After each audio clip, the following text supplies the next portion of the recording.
Oke, jadi gini. Lo pernah denger gak sih soal malam Selasa Kliwon? Malam yang katanya paling rawan, paling angker, dan konon jadi waktu favorit buat makhluk halus gentayangan. Dalam kepercayaan Jawa, malam itu bukan malam biasa. Orang-orang tua dulu bilang, di malam itu batas antara alam manusia sama alam gaib jadi tipis banget. Kayak kabut tipis yang gampang banget ditembus. Biasanya, tiap malam Selasa Kliwon, warga desa yang masih megang tradisi bakal lebih hati-hati. Anak-anak disuruh masuk rumah sebelum maghrib, pintu-pintu dikunci rapat, tirai ditutup, dan rumah diberi wangi-wangian dari bakaran kemenyan atau daun-daunan tertentu. Pokoknya malam itu dianggap malam yang nggak aman. Tapi ya, makin kesini banyak orang yang anggap itu cuma mitos. Cuma cerita lama dari zaman kakek nenek kita doang.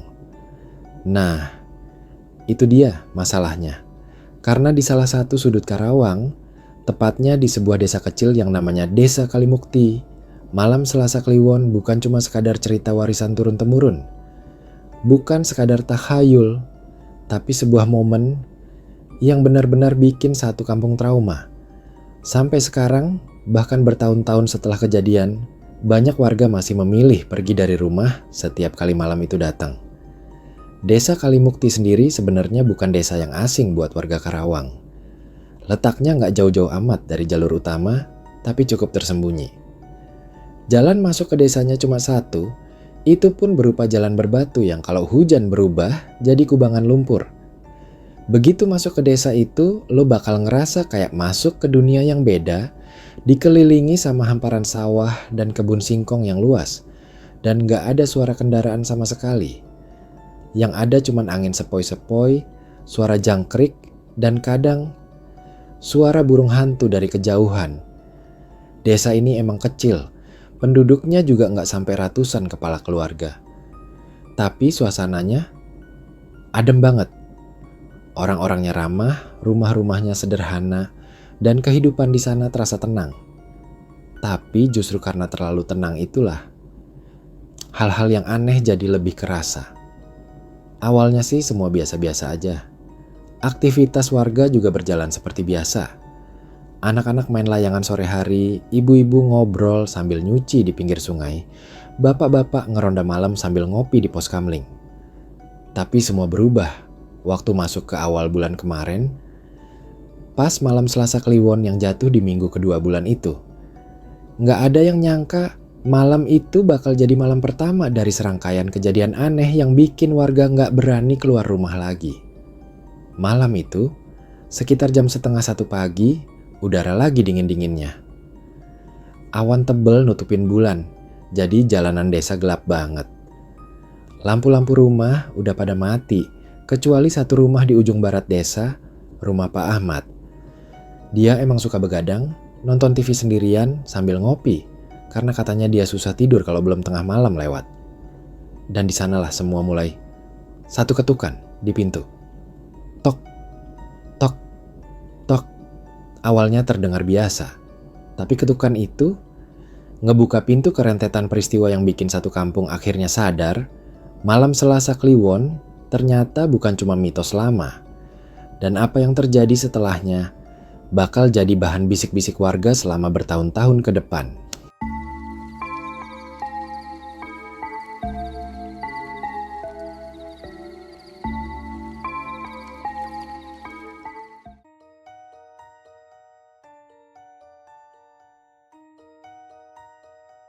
Besok paginya, suasana desa Kalimukti langsung berubah total. Warga yang biasanya pagi-pagi udah pada nongkrong di warung kopi, kali ini diam-diaman. Suara obrolan gak seramai biasanya. Bahkan Mang Ujang, yang biasanya paling cerewet soal harga pupuk, pagi itu cuma duduk sambil ngaduk kopi pelan, mukanya pucat, dan matanya merah kayak kurang tidur semalaman. Ternyata, bukan cuma Pak Ahmad yang ngalamin kejadian aneh itu.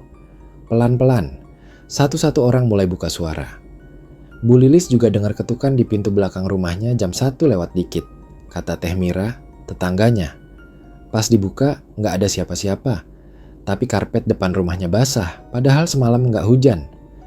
Lalu ada Pak Darto, Dia tinggal di sisi timur desa, jauh dari rumah Pak Ahmad. Tapi waktu kejadian, dia juga dengar suara ketukan. Bahkan katanya, lebih dari sekali. 3 kali ketukan di pintu depan, terus beberapa menit kemudian, ketukan pindah ke pintu belakang. Pas dia nyalain senter dan buka pintu, gak ada siapa-siapa. Cuman ada bekas tapak kaki. Tapi anehnya, tapak kakinya gak biasa. Lebar dan bulat, kayak bukan kaki manusia. Yang bikin makin serem, jam kejadian di semua rumah itu sama. Antara jam 1 sampai jam 2 dini hari.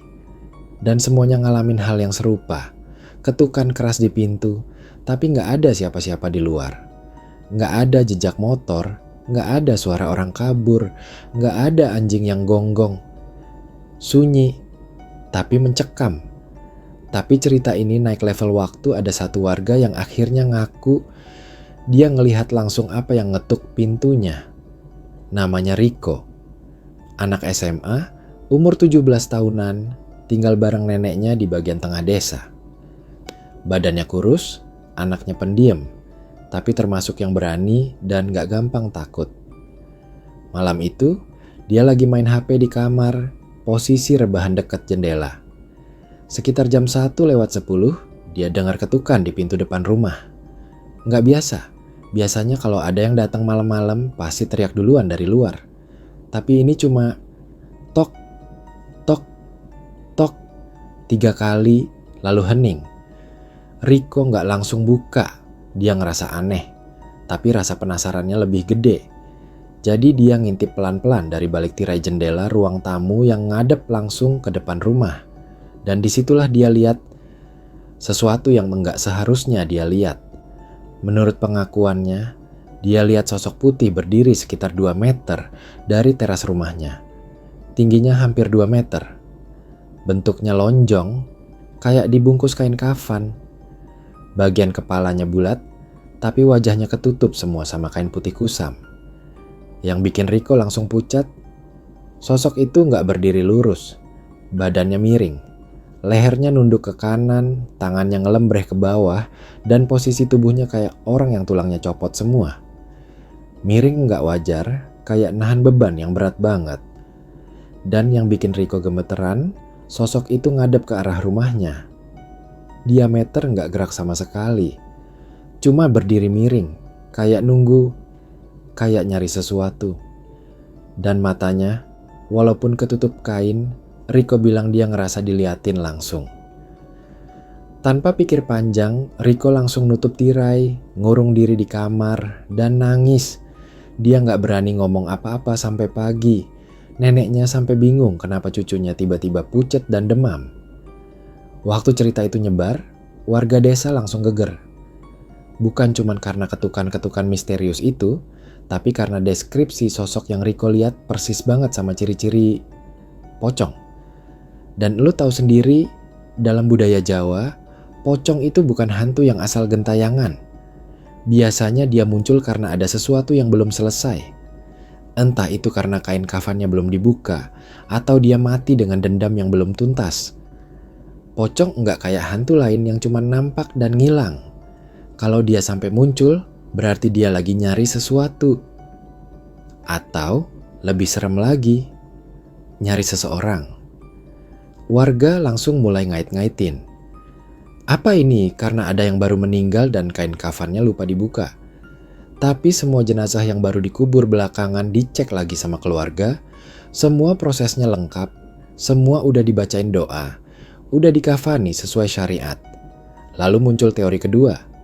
Katanya, dulu di kebun singkong di ujung desa ada orang yang dikubur diam-diam karena mati bunuh diri. Gak ada yang mau ngurus, bahkan gak dipanggilin ustaz. Kuburannya juga gak ditandai, cuma ditutup tanah begitu aja. Bisa jadi itu arwahnya. Tapi kenapa sekarang munculnya?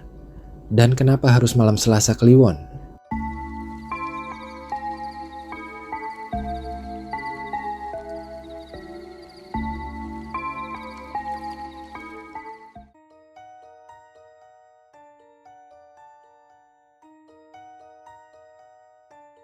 Beberapa orang tua di kampung akhirnya mulai buka suara. Mereka bilang, kejadian kayak gini tuh sebenarnya bukan pertama kali terjadi di desa Kalimukti. Katanya, sekitar tahun 80-an pernah ada kejadian serupa yang bikin gagar satu kampung. Waktu itu, nama yang paling sering disebut Mbah Samin. Mbah Samin dulunya dikenal sebagai dukun kampung. Tapi bukan dukun yang nyembuhin orang sakit, bukan juga yang bantuin lahiran. Kata orang-orang tua dulu, Mbah Samin itu punya ilmu kelam. Ilmu yang gak sembarang orang berani pegang. Dia bisa manggil sesuatu dari alam lain, bisa ngirim penyakit ke orang yang dia gak suka, dan katanya bisa ngunci nyawa orang cuma dari secarik kain putih dan darah ayam hitam. Awalnya warga takut, tapi masih toleransi. Tapi makin lama, makin banyak yang aneh. Ada warga yang tiba-tiba sakit keras tanpa sebab. Ada yang anaknya mendadak hilang kesadaran, matanya kosong kayak nggak ada jiwanya. Dan yang paling parah, ada satu keluarga yang rumahnya kebakaran tengah malam. Padahal sebelumnya pernah ribut sama Mbah Samin. Waktu itu warga sepakat, ini nggak bisa dibiarkan. Malam-malam sekitar 20 orang datengin rumah Mbah Samin di ujung kebun singkong. Rumahnya kecil, berdinding bilik bambu, dan cuman pakai lampu teplok. Tapi anehnya, waktu mereka datang, suasana rumah itu sunyi banget. Kayak kosong, tapi juga kayak ada yang ngeliatin dari dalam. Pas pintu diketuk, nggak ada jawaban. Akhirnya mereka dobrak. Dan di dalam, Mbah Samin udah tergeletak di atas tikar pandan. Tubuhnya kaku, matanya kebuka lebar, tatapannya kosong ngadep ke langit-langit, dan yang paling bikin bulu kuduk berdiri, tangannya ngepal sekeras batu, kayak megang sesuatu yang nggak kelihatan. Nggak ada luka, nggak ada tanda-tanda diserang orang. Tapi aura di dalam rumah itu dingin banget, kayak bukan rumah manusia. Waktu mau dikubur, ada lagi kejadian aneh. Jenazah Mbah Samin kaku banget, susah dilurusin. Warga butuh 5 orang buat ngelurusin tangannya, dan itu pun gak bisa bener-bener lurus. Kain kafannya juga nempel kayak dilem ke tubuhnya, padahal baru dibungkus. Bahkan ustaz yang mimpin proses pemakaman bilang, baru kali itu dia nemu jenazah yang gak mau dikafani. Tapi tetap, jenazah Mbah Samin dikubur seperti biasa. Lokasinya ada di tanah kosong dekat kebun belakang rumahnya. Nah, sejak saat itu, tiap malam Selasa Kliwon, warga sering ngalamin hal aneh. Kuburan Mbah Samin suka tiba-tiba basah sendiri, padahal nggak hujan. Tanah di sekelilingnya kering, tapi pas dideketin, kuburannya lembab, bahkan kadang kayak abis disiram air banyak banget. Ada juga yang bilang, kalau lewat dekat kuburan itu malam-malam, suka dengar suara desahan. Atau kayak suara orang ngikik pelan. Tapi semua itu perlahan mulai dilupain. Apalagi waktu rumah Mbah Samin akhirnya dirubuhin dan tanahnya dibiarin kosong. Nggak ada yang berani bangun rumah di situ. Dan sekarang, puluhan tahun kemudian, kejadian horor itu muncul lagi. Suara ketukan pintu yang misterius munculnya cuma di malam Selasa Kliwon, dan warga mulai mengaitkan semuanya. Apa ini ada hubungannya sama Mbah Samin? Apa arwahnya belum tenang? Beberapa orang mulai resah. Rasa takut pelan-pelan berubah jadi paranoia. Tiap malam Selasa Kliwon, warga jadi waspada. Mereka mulai bikin ronda malam. Tapi bukan ronda biasa yang isinya ngobrol dan main kartu. Ini ronda yang isinya orang-orang dewasa, bawa senter, pentungan. Bahkan ada yang bawa golok kecil di pinggang. Sekadar buat jaga diri, katanya. Mereka keliling kampung mulai tengah malam sampai subuh. Jalan kaki muterin rumah-rumah warga sambil nyorotin setiap pojokan gelap, setiap semak-semak, dan kadang mereka diam sebentar kalau ngerasa ada sesuatu yang ngikutin dari balik bayangan. Tapi anehnya, walaupun ronda makin ketat, suara ketukan itu gak berhenti. Bahkan makin menjadi. Beberapa warga mulai lapor kalau suara ketukan itu gak cuma di pintu depan rumah. Ada yang bilang ketukannya pindah ke pintu samping. Lalu ke pintu kamar. bahkan ke jendela dapur. Bayangin lo lagi tidur, jam 1 malam tiba-tiba denger tok, tok, tok, pelan dari arah dapur. Lo nyalain senter, lo cek dapur, dan lo lihat jendela kebuka sedikit, padahal lo yakin banget udah lo tutup. Dan ada bekas tangan, tapi anehnya, bekasnya kayak tangan yang dibungkus kain tebal. Gak ada jari-jari, cuman bentuk bulat panjang. Warga makin takut, apalagi satu kejadian bikin semuanya tambah panik. Ada satu rumah yang didatengin suara ketukan 3 kali, di 3 pintu berbeda, depan, samping, dan belakang. Semuanya dalam waktu 5 menit. Pemilik rumah sampai baca doa keras-keras dan akhirnya ketukannya berhenti. Tapi besok paginya, mereka nemuin bekas melati yang berserakan di halaman. Padahal gak ada yang punya bunga melati di situ. Mulai dari situ, satu desa sepakat. Ini bukan kejadian acak. Ada yang datang tiap malam Selasa Kliwon. Dan dia tahu rumah mana yang bakal diketuk.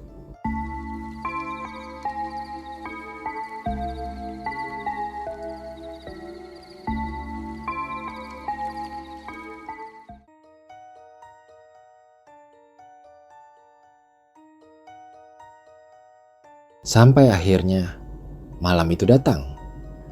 Malam di mana semua rasa takut warga kayak numpuk jadi satu. Puncaknya kejadian yang sampai sekarang masih jadi perbincangan bahkan di kampung sebelah.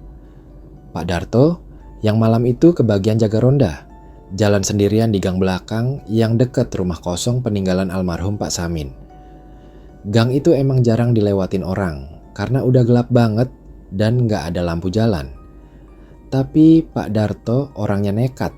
Dia pikir udah biasa jaga malam. Masa iya takut? Tapi pas dia lagi nyorotin atap rumah kosong itu, dia lihat sesuatu. Ada sosok putih duduk di atas genteng. Bukan burung hantu, bukan kucing. Sosok itu tinggi, bungkus putih lusuhnya kayak nempel di tubuh, kepalanya miring ke samping, dan duduk diem, ngadep ke jalan. Kayak nungguin seseorang lewat. Pak Darto langsung nyorot pakai senter. Dan di saat yang sama, sosok itu noleh ke arah dia. Dia bilang, dia sempat lihat jelas. Wajahnya datar. Bener-bener datar kayak permukaan tembok. Gak ada mata, gak ada hidung, cuma ada satu lubang menganga yang dalam banget di tempat mulut. Hitam pekat kayak bisa nyedot cahaya. Dia kaget, mundur beberapa langkah, tapi belum sempat teriak. Semuanya gelap. Dia pingsan di tempat. Warga nemuin dia subuh-subuh, tergeletak dengan senter masih nyala di tangan. Wajahnya pucat, dan yang bikin merinding, dia ngigau terus. Katanya, jangan lihat, dia masih di atas. Sejak kejadian itu, suasana kampung makin mencekam. Rasa takut udah gak bisa disembunyiin. Ibu-ibu mulai bakar kemenyan tiap malam di depan rumah. Warga pasang daun kelor di pintu, dan ada juga yang nyebar garam di sekeliling teras, katanya buat penangkal makhluk halus.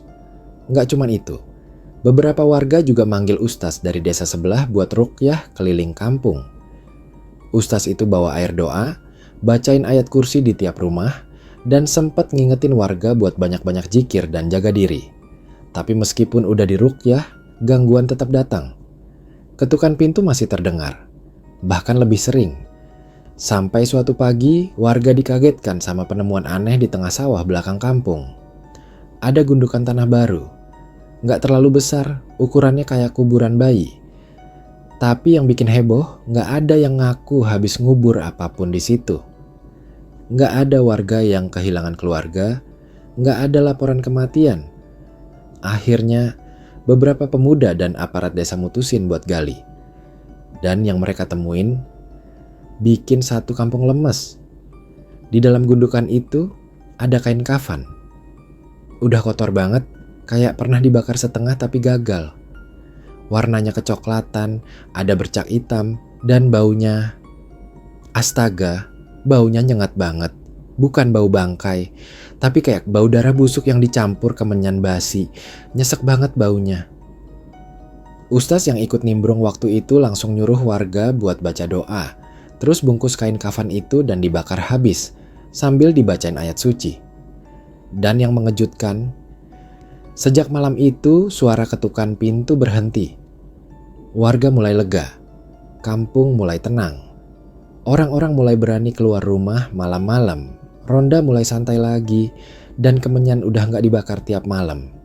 Tapi ternyata belum selesai. 2 minggu setelah semuanya kelihatan aman, satu kejadian lagi bikin warga deg-degan. Ada anak kecil namanya Adnan, umur 6 tahun, tiba-tiba demam tinggi banget. Ibunya bilang, awalnya cuma batuk pilek biasa. Tapi malam harinya, Adnan mulai ngoceh sendiri di kamar. Dia bilang, ada yang ajak main mah. Ibunya kira itu cuma ngigau. Tapi seminggu berlalu, Adnan mulai sering ngomong sendiri. Kadang malam-malam, dia duduk di pojok rumah sambil ngobrol kayak lagi ditemenin orang. Dan yang bikin ngeri, tiap pagi dia selalu cerita hal yang sama. Tadi malam dia datang lagi. Orang putih, dia nunggu di kebun belakang.